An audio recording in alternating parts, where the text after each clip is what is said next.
Bismillahirrahmanirrahim. Assalamualaikum warahmatullahi wabarakatuh. Waalaikumsalam warahmatullahi wabarakatuh. Alhamdulillahi wa kafa. Wassalatu wassalamu ala rasulillahil mustafa wa ala alihi wa sahbihi wa mawafa.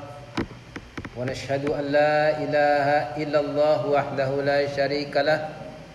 Wa nashhadu anna sayyidana wa nabiyyina Muhammadan abduhu wa rasuluh alladzi la nabiyya ba'dah.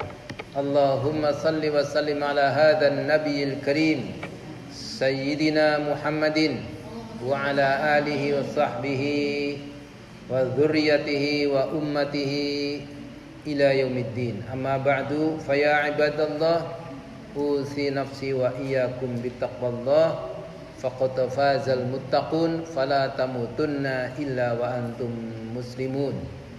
Wa qala Allah ta'ala fi kitabihil karim, a'udzu billahi minasy syaithanir rajim. Bismillahirrahmanirrahim. Ya ayyuhalladzina amanu ittaqullaha haqqa tuqatih wa la tamutunna illa wa antum muslimun. Wa qala Allah ta'ala laqad kana lakum fi rasulillahi uswatun hasanah liman kana yarjullaha wal yawmal akhir wa dzakarallaha katsiran. Jemaah sekalian yang dirahmati Allah Subhanahu wa taala, ini para calon penghuni surga ya. Amin. Mau masuk surga kan? Nanti ada orang-orang yang masuk surganya berombongan. Ada yang berombongan. Pemimpinnya siapa Pak kalau rombongan? Jadi wasiqal ladzina taqaw ila jannati zumara. Ada orang-orang yang masuk surganya zumara. Zumara itu berbondong-bondong, berombongan. Ada rombongan masuk surga. Tapi ada juga yang rombongan masuk neraka. Sebelum itu Allah katakan, ini dalam surat Az-Zumar ya. Makanya dinamakan surat Az-Zumar karena diambil dari ayat ini. Az-Zumar itu surat yang ke-39. 39. Wasiqal ladzina kafaru ila jahannama zumara. Orang-orang kafir itu digiring ke neraka secara zumara, berombongan. Jadi ada orang-orang yang masuk nerakanya berombongan, rombongan masuk neraka semuanya. Tapi dalam ayat berikutnya juga, dua ayat kemudian itu Allah katakan wasiqal ladzina taqaw ilal jannati zumara. Dan orang-orang yang bertakwa itu mereka digiring ke dalam surga secara zumara. Ilal jannati zumara, kepada surga, ke dalam surga itu mereka berombongan. Masuk surganya berombongan. Ibu mau pilih yang mana? Masuk surga secara berombongan atau masuk neraka berombongan? Rombongan masuk neraka atau rombongan masuk surga?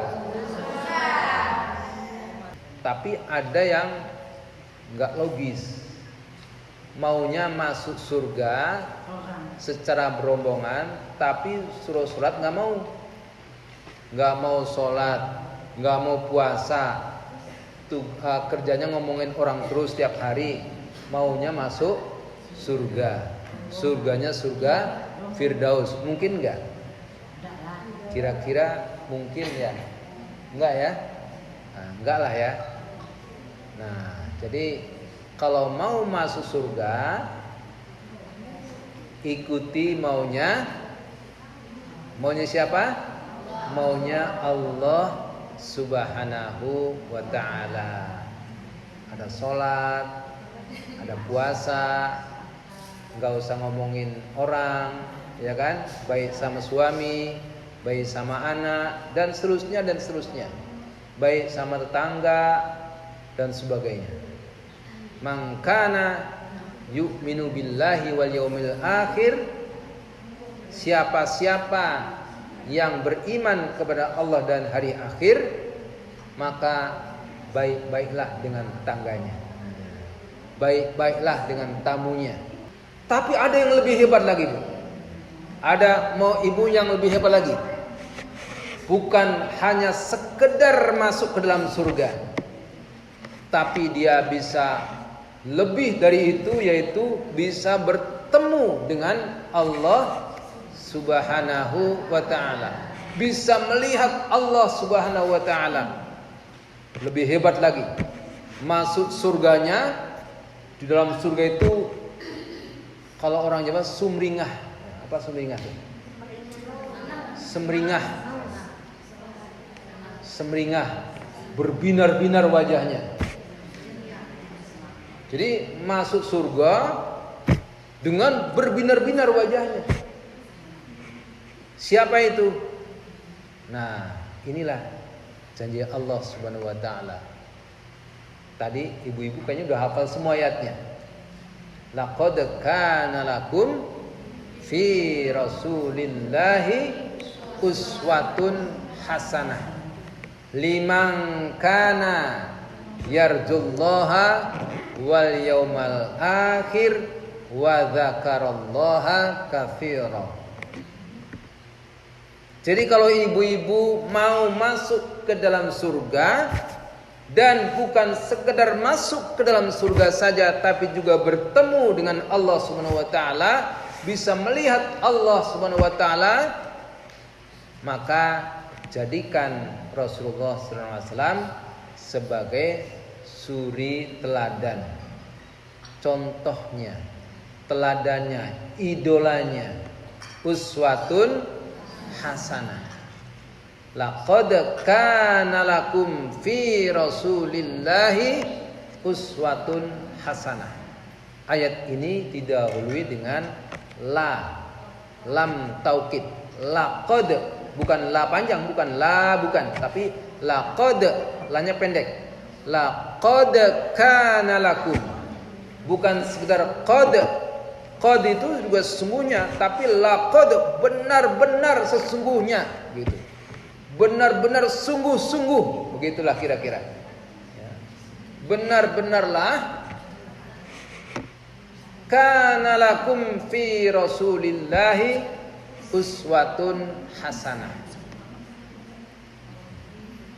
Pada diri Rasulullah itu terdapat suri teladan yang baik. Uswatun hasanah. Ada Bu uswatun hasanah di sini? Nggak ada ya. Dulu saya punya teman dari Kalimantan Selatan namanya uswatun hasanah. Uswatun hasanah. Apa artinya uswatun hasanah? Contoh teladan yang baik. Hasanah itu baik. Contoh teladan. Nanti kalau ibu punya cucu, kasih nama uswatun hasanah. Boleh. Itu nama dari Quran. Uswatun hasanah. Apa itu artinya? Contoh teladan yang baik. Contoh ikutan. Contoh teladan.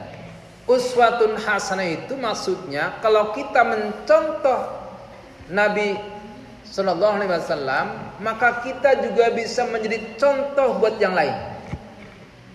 Jadi kalau uswatun hasanah, siapa yang menjadikan Rasulullah itu sebagai contohnya, maka dia juga bisa menjadi contoh bagi yang lain. Contohnya siapa? Contohnya para sahabat Nabi. Contohnya para sahabat Nabi. Sahabat Nabi siapa contohnya? Banyak sekali. Kita ambil satu saja, misalnya Umar bin Khattab. Siapa itu Umar bin Khattab?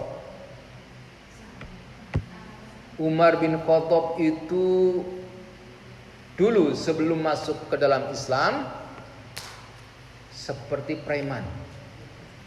Orangnya tinggi besar. Kalau ngomong siapa yang mau memusuhi saya, siapa yang mau Islam saya tebas lehernya, begitu kira-kira. Siapa yang ikut Nabi saya tebas lehernya, gitu kira-kira. Dia main pedang, siap pemberani. Tapi begitu dia masuk ke dalam Islam, dia contoh Nabi, dia ikuti Nabi, maka kemudian berbalik, yang tadinya memusuhi Islam sekarang membela Islam mati-matian. Itu Umar bin Khattab. Mengikuti Nabi, mencontoh Nabi, kemudian dia juga menjadi contoh teladan bagi kita sampai hari ini. Bahkan dia menjadi salah satu Khulafaur Rasyidin. Itu karena beliau mengikuti Rasulullah Sallallahu Alaihi Wasallam, mencontoh, menjadikan Rasulullah sebagai contoh teladannya. Itu salah satunya. Utsman bin Affan, karena mengikuti Nabi, beliau adalah orang yang kayanya luar biasa dah. Utsman itu orang yang kaya sekali, dan kekayaannya itu sampai hari ini terlihat. Ada hotel-hotel di Madinah punya Utsman bin Affan. Ya, sampai hari ini. Kalau ibu mau nginep sono boleh. Ya, mau nginep di hotelnya Utsman bin Affan. Wakaf Utsman bin Affan. Ada sampai hari ini. Banyak bertebaran hartanya. Sampai hari ini masih ada. Dan itu semua diinfakkan untuk Islam. Diinfakkan untuk Islam. Abdurrahman bin Auf tidak kalah kayanya. Abdurrahman bin Auf itu ibaratnya kalau tidak ada batu yang dibalik kecuali dibaliknya ada emas. Ibaratnya seperti itu. Jadi bisnisnya luar biasa, berhasil. Sampai dia bingung hartanya mau dikemanain, maka dia bikin pengumuman kepada orang-orang Madinah.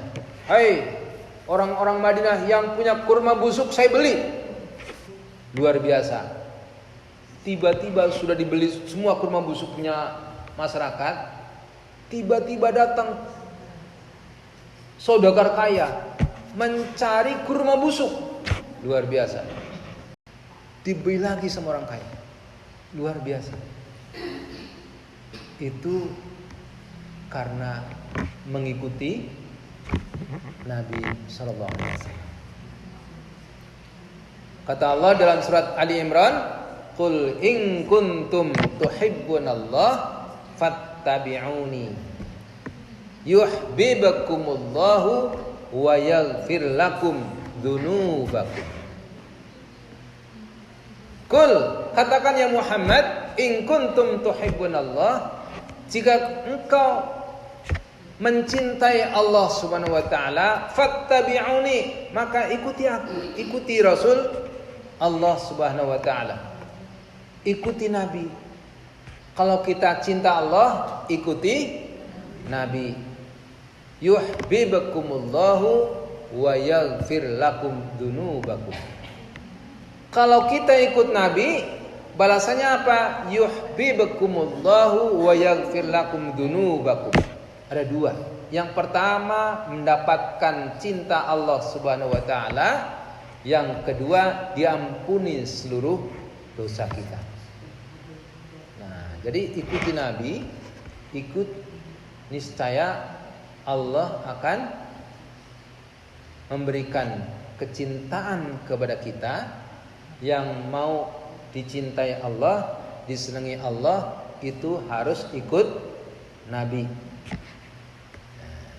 Yang mau dicintai Allah ikut Nabi Muhammad sallallahu alaihi wasallam. Yang kedua, siapa-siapa yang mau diampuni dosanya oleh Allah Subhanahu wa taala, maka juga ikut Nabi. Qul in kuntum tuhibbunallah fattabi'uni. Ikuti aku. Jika engkau cinta Allah, ikuti aku. Ikuti Nabi, yuhibbukumullahu wa yaghfir lakum, maka niscaya Allah akan mencintai kamu, wa yaghfir lakum dzunubakum, dan akan mengampuni dosa-dosamu. Nah, itu yang perlu diperhatikan. Jadi kalau kita bilang cinta Allah, ikuti Nabi, maka niscaya Allah akan mencintai kita dan mengampuni seluruh dosa kita. Jadikan Rasulullah sebagai uswatun hasanah. Apa itu uswatun hasanah? Contoh teladan yang baik. Kalau kita contoh teladannya adalah artis, dan artisnya itu tidak pakai baju yang rapi, benar, maka kita juga ikut. Artisnya pakai lipstik yang merah sekali, ya kita ikut yang merah. Mungkin nanti kalau artisnya pakai lipstik yang hijau, ya hijau gitu. Modelnya model itu kalau mengikuti artis. Lagi model ini ikut, model baju yang gimana ya, warna hijau Tosca, Tosca semua. Warna ini, walaupun masih baru punya baju baru di rumah, cari lain lagi. Model karena ikut artis. Tapi Allah janji, laqad kana lakum fi rasulillahi uswatun hasanah liman kana yarjullah wal yaumal akhir. Siapa-siapa yang ingin berjumpa dengan Allah Subhanahu wa taala dalam surga itu, maka ikuti Rasulullah. Jadikan Rasulullah sebagai uswatun hasanah. Ada uswatun, ada iswatun. Ada ulama di Arab Saudi yang dia tuli. Imam Nafi' di Madinah. Ada Imam Nafi' di Madinah, dia seorang yang tuli. Tapi luar biasa dalam baca Quran. Dan dia mengerti kesalahan orang dalam baca Quran hanya dengan mimik mulutnya. Gerakan bibirnya salah dalam baca Quran dia tahu. Karena dia tuli. Dia tuli, tapi tahu orang salah baca Quran itu, tahu dia. Hanya dari bibirnya, gerakan bibirnya. Itu Imam Nafi'. Kalau dia baca Quran, itu dari mulutnya keluar bau wangi, bau parfum yang harum. Itu seorang yang tuli padahal, luar biasa. Itu dia membaca, laqad kana lakum fi rasulillahi iswatun hasanah. Ada uswatun, ada iswatun. Apa bedanya? Uswatun pakai apa berarti? Pakai dhammah, ya kan? Kalau iswatun kasroh. Kasroh itu biasanya untuk perempuan, anti. Kalau laki-laki anta. Anta apa artinya? Kamu. Kamu laki-laki. Kalau kamu perempuan, anti. Pakai kasroh kan? Anta, anti. Jadi biasanya perempuan itu peduli sama yang hal-hal yang kecil-kecil. Dan dia melambangkan kelembutan, lembut, ya. Kasroh itu tandanya lembut, kecil-kecil, hal-hal yang kecil, lembut. Nah, apa maksudnya iswatun dan iswatun? Iswatun hasanah itu sampai hal-hal kecil dari Rasulullah SAW itu bisa dicontoh untuk kita. Sampai hal-hal yang kecil dari Nabi itu bisa dicontoh untuk kita semuanya. Apalagi hal-hal yang besar, uswatun hasanah. Sampai hal-hal yang kecil. Contohnya apa? Contohnya apa? Suatu saat, Bu, ini ada nenek-nenek ikut pengajian Nabi, taklim Nabi, ada ikut dan ada datang nenek-nenek tua. Terus kata Nabi, Nek, nanti di surga nggak ada nenek-nenek loh. Nanti nggak ada nenek-nenek dalam surga. Wah, nenek ini udah nangis. Jadi saya nggak masuk surga ya Rasulullah. Udah nangis gitu kan? Bukan begitu, Nek. Maksudnya nanti walaupun nenek itu sudah tua, masuk surga itu jadi muda lagi gitu. Jadi nanti dalam surga itu nggak ada nenek-nenek kayak gini, nggak ada. Muda semua.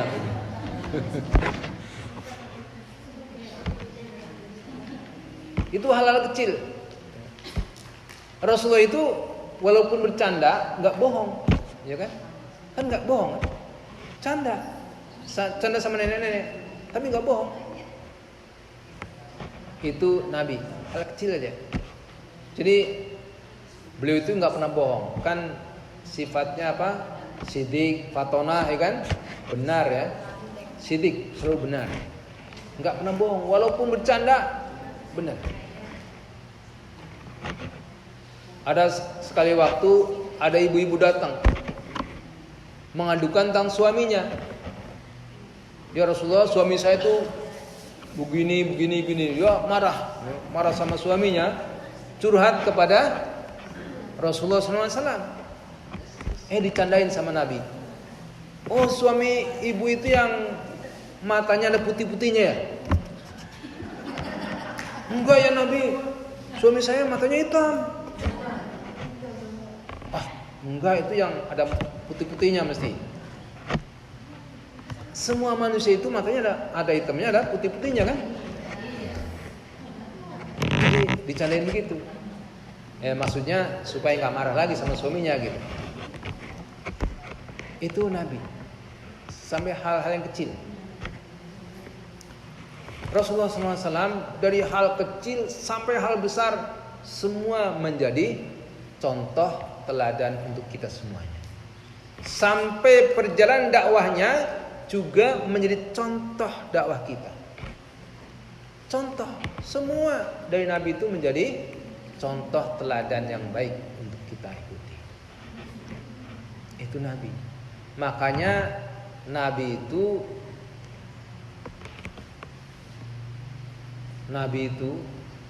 dari kecil itu terjaga akhlaknya. Dari kecil tuh terjaga akhlaknya. Satu kali ya Rasulullah datang ke sebuah pertunjukan. Kalau sekarang konser apalah gitu kan. Orang pada nyanyi-nyanyi, pada mabuk-mabuk ya. Joget-joget itu. Itu Rasulullah masih kecil, Muhammad masih kecil, datang. Anak muda, namanya anak muda kan. Datang ke pertunjukan itu, datang ke tontonan, ketiduran. Bisa nggak lihat orang tidur? Bisa nggak lihat tontonan? Nggak bisa lihat. Ketiduran di tengah tontonan itu Nabi. Dari kecil belum menjadi Nabi, masih kecil, masih remaja. Kalau kita umur berapa? 15 tahun lah gitu kan, masih apa itu namanya? Usia apa? Puber atau apa? Itu masuk ke tontonan, tertidur di tengah tontonan. Itu Nabi. Dia terjaga akhlaknya. Sampai 2 kali. Hari ini ketiduran, besoknya ketemu lagi ada ratu, masuk lagi, tidur lagi. Ya Allah, itu dijaga oleh Allah Subhanahu wa taala, matanya, telinganya dijaga oleh Allah Subhanahu wa taala. Itu nabi.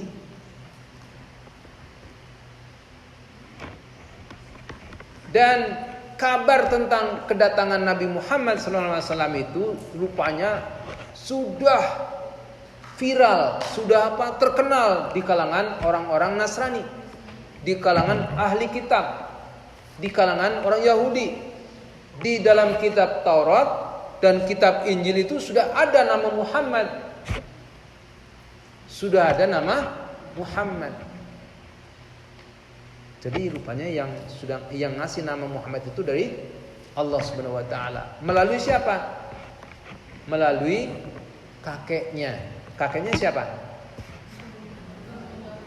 Kakeknya Rasul siapa? Abdul Muthalib. Satu kali Abdul Muthalib itu mau berdagang. Ya kan orang-orang Arab kan suka berdagang. Pergi ke Syam, kemana, berdagang, bisnis. Sampai di satu tempat, Abdul Muthalib itu bertemu dengan seorang pendeta. Abdul Muthalib bersama beberapa orang, sekitar 5 orang itu berdagang, ketemu dengan seorang pendeta. Kenalan lah, kan biasa ya, ketemu orang kan kenalan, ngomong, ngobrol, kan. Bapak dari mana? Saya dari Mekah. Oh, rombongan dari Mekah. Oh iya ya. Kata pendeta itu, nanti satu saat itu akan lahir seorang nabi terakhir, namanya Muhammad dari Mekah itu. Waktu itu belum ada nama Muhammad, belum ada satupun orang yang dikasih nama Muhammad, nggak ada.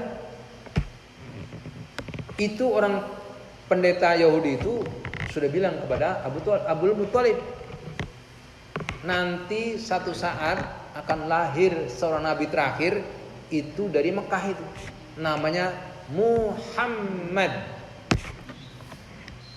Maka ketika sudah pulang, Abdul Muthalib sudah pulang bersama teman-temannya itu,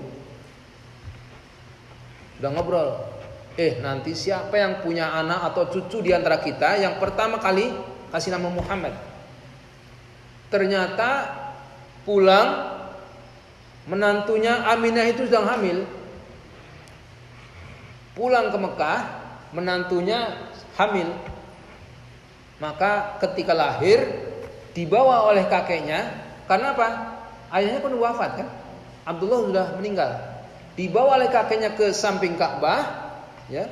Dibawa Ka'bah, kemudian dikasih nama Muhammad. Jadi Allah yang kasih nama melalui siapa? Melalui Abdul Muthalib, kakeknya. Muhammad. Kasih nama Muhammad. Umur 12 tahun. Ya. Itu lahir ya. Ketika umur 12 tahun, Rasulullah juga ikut pamannya. Waktu kan kakaknya udah meninggal kan? Kakaknya udah meninggal, ikutlah pamannya.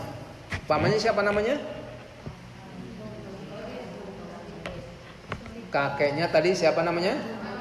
Abdul Muthalib. Pamannya Abu Thalib. Itu salah satu pamannya ya. Karena beberapa pamannya ada. Jadi Abu Thalib pamannya itu kan menjaga Nabi sejak kecil ya, ketika ditinggal oleh kakeknya, maka ikut pamannya. Ikut pamannya 12 tahun itu sudah berdagang. Umur 12 tahun sudah berdagang. Sampai ke Syam.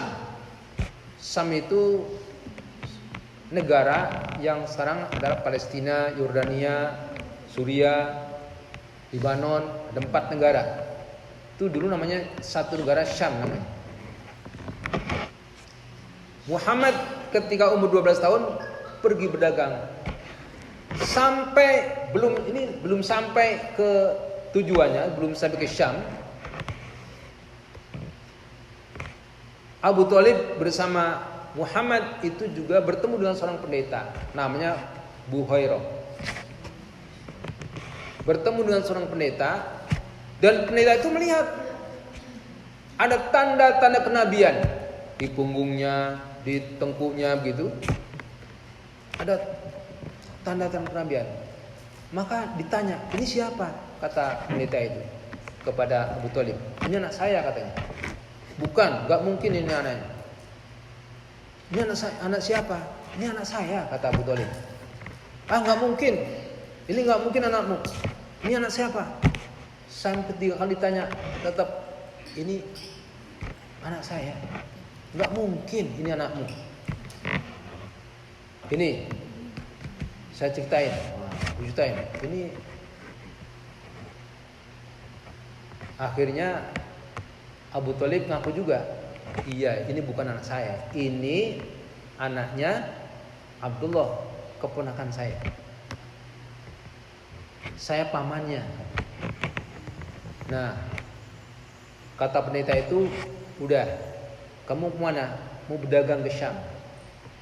Kamu balik aja, nggak usah lanjutkan. Kamu pulang ke Mekah, nggak usah pergi lagi sama ini. Karena ini adalah akan menjadi seorang nabi. Dan nanti dia akan diusir oleh kaumnya dari kampung halamannya. Sekarang pulang aja, nanti takut dimusuhi nanti." Karena apa?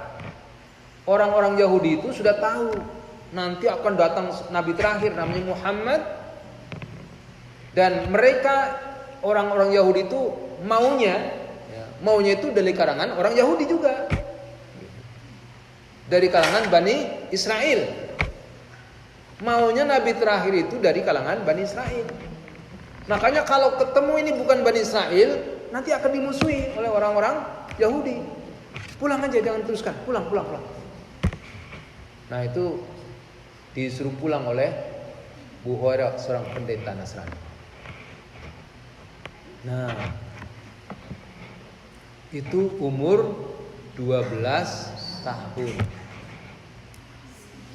Jadi nampak tanda-tanda kenabian, dan rupanya nama Muhammad itu juga sudah ada di dalam kitab-kitab sebelumnya.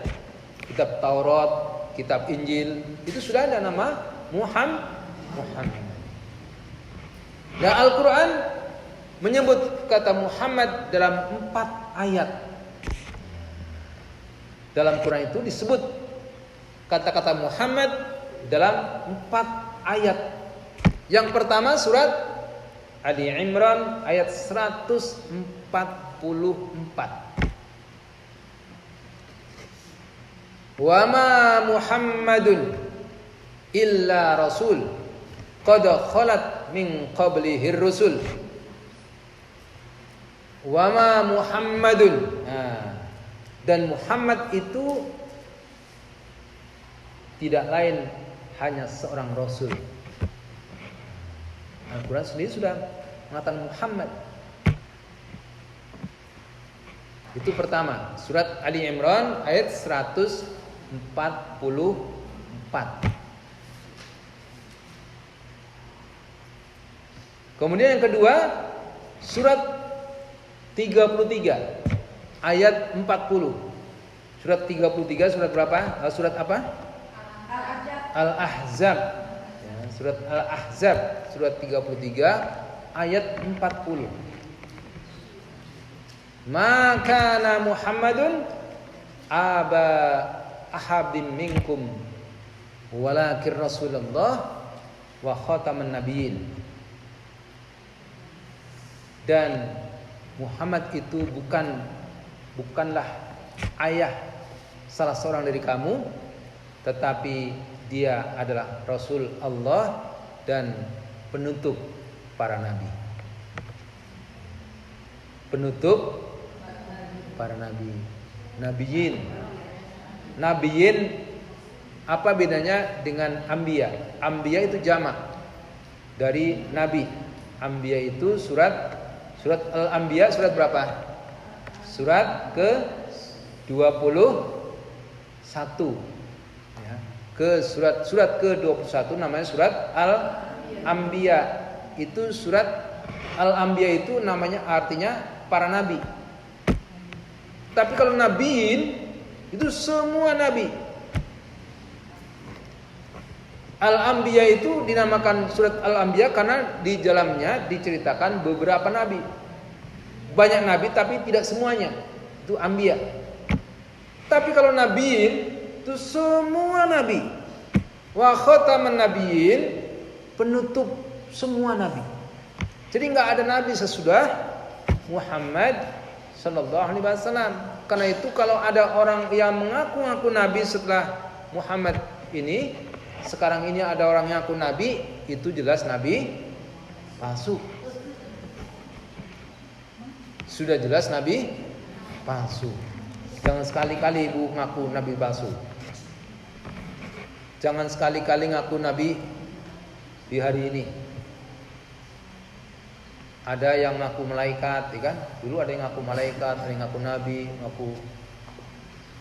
Kalau dulu ada yang ngaku Allah. Siapa itu yang mengaku dirinya sebagai Allah? Siapa? Fir'aun. Fir'aun itu mengaku dirinya sebagai Tuhan. Sekarang gak ada yang ngaku dirinya sebagai Tuhan. Tapi ada yang ngaku dirinya sebagai nabi. Ada yang ngaku dirinya sebagai malaikat. Ada. Tapi gak lama, pasti akan hancur. Itu yang kedua. Yang ketiga dalam surat, nah ini surat yang ke-47 itu namanya surat apa? Surat Muhammad. Nah ini ada satu surat namanya surat Muhammad, surat yang ke-47.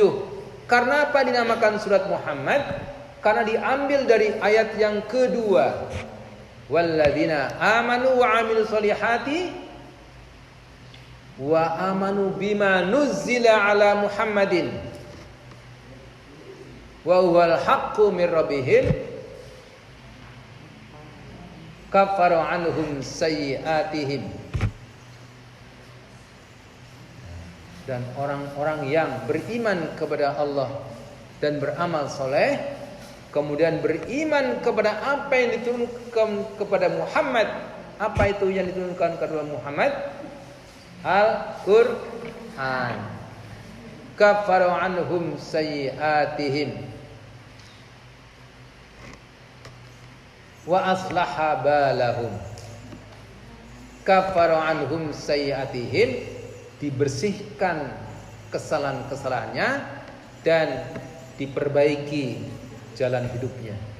Ya, jadi kalau ibu-ibu itu mau jalan hidupnya itu baik, diperbaiki oleh Allah Subhanahu wa taala, maka resepnya adalah pertama beriman kepada Allah Subhanahu wa taala, yang kedua beramal soleh, yang ketiga beriman kepada apa yang diturunkan kepada Muhammad sallallahu alaihi wasallam. Iman kepada Al-Quran. Itu resepnya. Kalau ibu mau baik jalan hidupnya, baik nasibnya, ikuti Allah, beramal soleh dan ikuti Al-Quran. Itu yang diturunkan kepada Muhammad sallallahu alaihi wasallam. Itu yang ketiga. Yang keempat, dalam surat berikutnya, surat 48 Al-Fath 48 ayat 29, Muhammadur Rasulullah walladzina ma'ahu asyidda'u 'alal kuffari rahama'u bainahum. Disebut kata Muhammad. Muhammad adalah Rasul Allah. Muhammad adalah Rasul Allah. Itu Quran. 4 ayat Al-Quran menyebutkan nama Muhammad sebagai Rasul Allah Subhanahu wa taala. Kalau dengan 4 ayat itu pun masih belum beriman kepada Nabi, itu sudah kebangetan, keterlaluan, terlalu. 4 ayat sudah menyebutkan Muhammad, tapi tidak juga beriman, itu terlalu. Tapi ada juga ayat lain dalam surat 61 As-Saff, ya. Wa idh qala Isa bin Maryam ya bani Israil, wa idh qala Isa bin Maryam ya bani Israil inni rasulullah ilaikum musaddiqan lima baina yadayya minat taurati wa mubasysyiran bi rasulin ya'ti min ba'di ismuhu Ahmad. Nah, di sini kata Nabi Isa alaihissalam, Isa bin Maryam. Isa bin Maryam.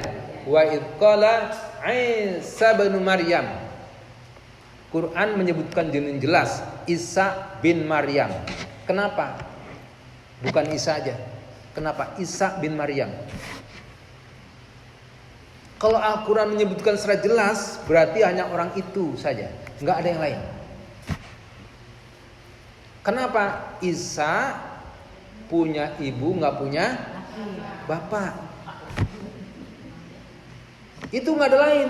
Kalau ada sekarang orang yang ngaku saya punya ibu, nggak punya bapak, itu nonsen. Nggak mungkin. Hanya Isa saja.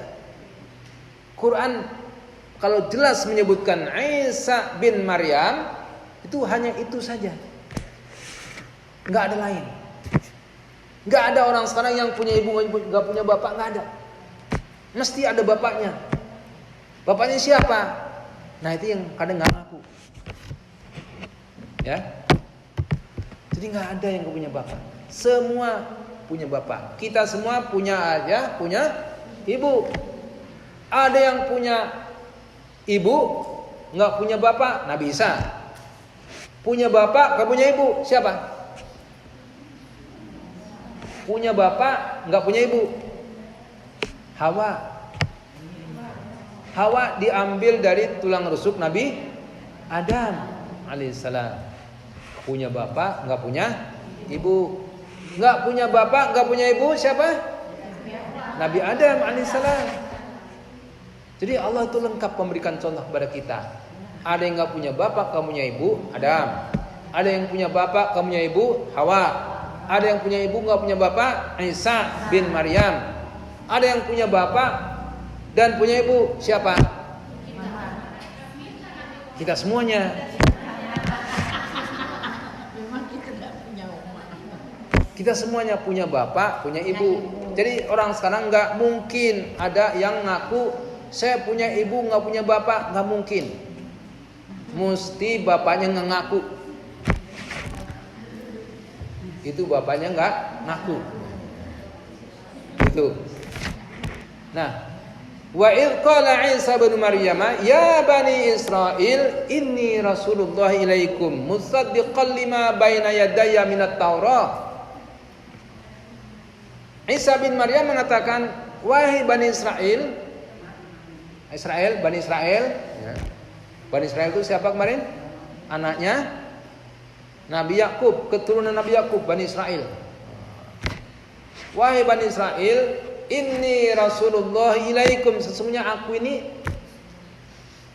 utusan Allah untuk kamu.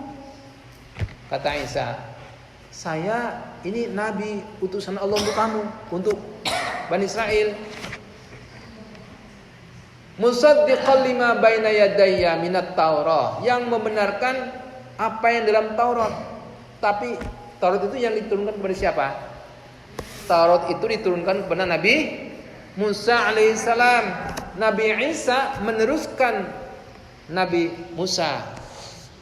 Taurat masih diikut, tapi disesuaikan dengan zamannya. Namanya apa? Namanya Injil. Wa mubasysyiran bi rasulin ya'ti min ba'di ismuhu Ahmad. Nah ini.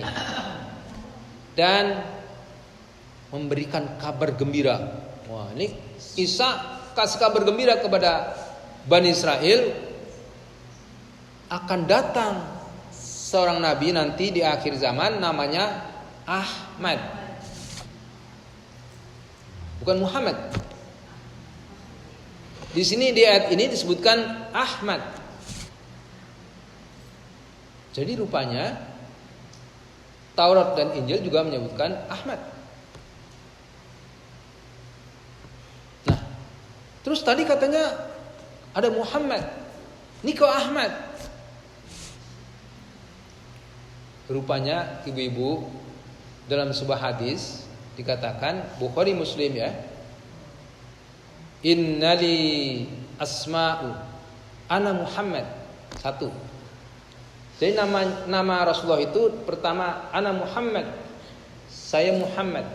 Nama saya Muhammad. Wa ana Ahmad dan saya juga Ahmad. Wa anal mahi dan saya juga mahi. Alladzi mahi itu alladzi yamhullahu bihal kufra. Mahi itu artinya yang menghapus kekufuran melalui tanganku, melalui saya. Menghapus kekufuran. Jadi yang pertama namanya Muhammad, yang kedua Ahmad, yang ketiga Al-Mahi. Yang keempat wa anal hasyir. Wa anal hasyir alladhi yuhsarun nas ala qadami. Hasyir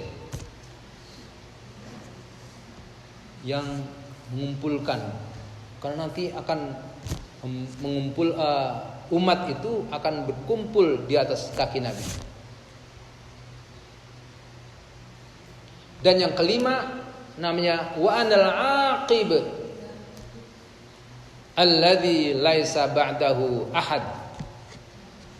Namanya al-aqib artinya apa?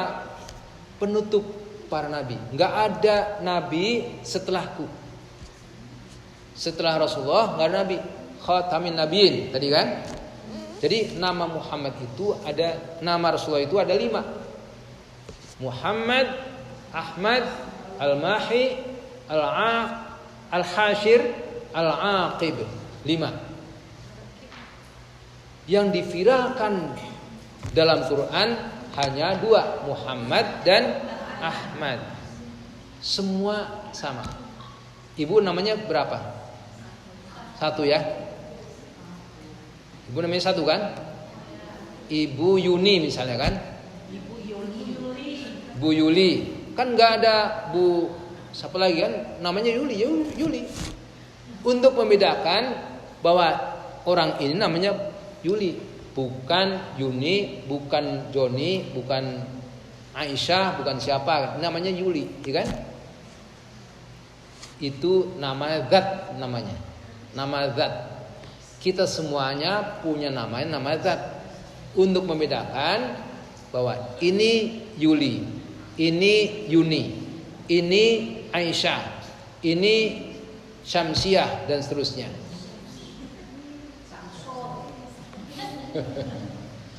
Tapi Rasulullah SAW itu namanya nama sifat, bukan nama zat, tapi namanya nama sifat. Karena itu punya 5 nama.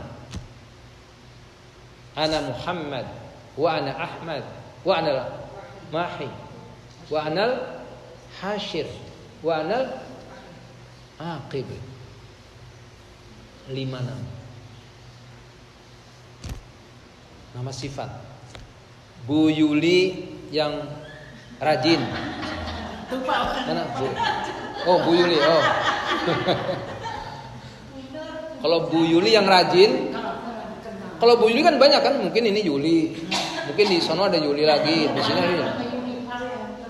Tapi kalau Yuli yang rajin, nggak semua. Yuli yang sabar, nggak semua. Nah itulah Itu namanya nama sifat. Ya. Yang sabar, yang soleh dan seterusnya itu sifat namanya.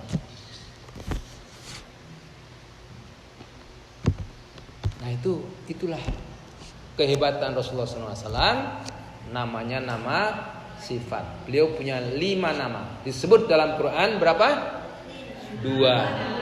Muhammad dan Ahmad. Jadi nanti kalau ditanya, nabimu siapa yang jelas? Muhammad atau Ahmad? Ibu sudah tahu bagaimana menjelaskannya ya. Ya Muhammad, ya Ahmad. Jadi jangan mau dibohongin, dibola-bola sama orang kafir. Saya kira itu ya. Sampai jam berapa nih? Sampai jam 2 ya? Berapa ya?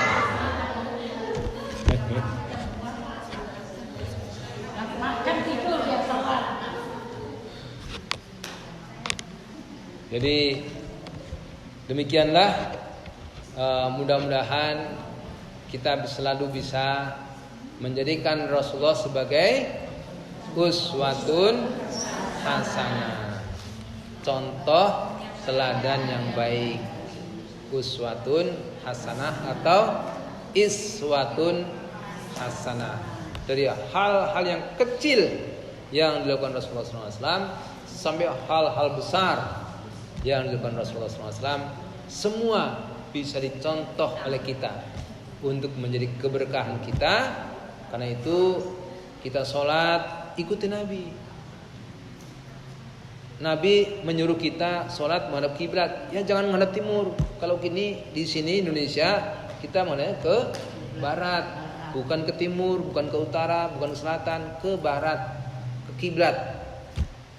Sholat subuh cukup 2 rakaat, jangan sampai 5 rakaat. Ikuti Nabi. Jangan suka ngerumpi orang, jangan suka berbohong, menipu dan sebagainya. Ini ikuti Nabi, jadikan Nabi sebagai contoh teladan. Nabi itu paling baik sama istrinya. Kalau ibu-ibu harus paling baik dengan suaminya. Gitu. Kurang lebihnya mohon maaf. Mudah-mudahan bermanfaat. Kita akhiri dengan doa. A'udzubillahi minasyaitonirrajim. Bismillahirrahmanirrahim. Alhamdulillahirabbil alamin. Hamdan yuwafi ni'amahu wa yukafi majidah. Ya Rabbana lakal hamdu wa lakal syukru kama yanbaghi li jalali wajhikal karimi wa 'azimi sultanik. Raditu billahi rabba wa bil islami dina wa bi Muhammadin nabiyya wa rasulah. Allahumma salli ala sayyidina Muhammad wa ala alihi wa sahbihi ajma'in. Allahumma ighfir lana wa li walidina warhamhum kama rabbawna shighara wa li jami'il mu'minina wal mu'minat wal muslimina wal muslimat al ahya'i minhum wal amwat wa ya qadiyal hajat. Allahumma innaka 'afuwun tuhibbul 'afwa fa'fu 'anna. Rabbana hab lana min azwajina wa dhurriyyatina qurrata a'yun waj'alna lil muttaqina imama. Allahumma inna nas'aluka salamatan fid din wad dunya wal akhirah wa afiyatan fil jasad wa barakatan fil rizqi wa ziyadatan fil ilmi wa taubatan qabla al maut wa rahmatan 'indal maut wa maghfiratan ba'dal maut. Allahumma habin 'alaina fi sakaratil maut wan najata minan nar wal 'afwa 'indal hisab. Rabbana atina fid dunya hasanah wa fil akhirati hasanatan wa qina adzaban nar wa adkhilna jannata ma'al abrar ya aziz ya ghaffar ya rabbal alamin. Wa sallallahu ala sayyidina Muhammad wa ala alihi wa sahbihi wa sallim. Subhana rabbika rabbil izzati amma yasifun wassalamun alal mursalin walhamdulillahi rabbil alamin. Assalamualaikum warahmatullahi wabarakatuh.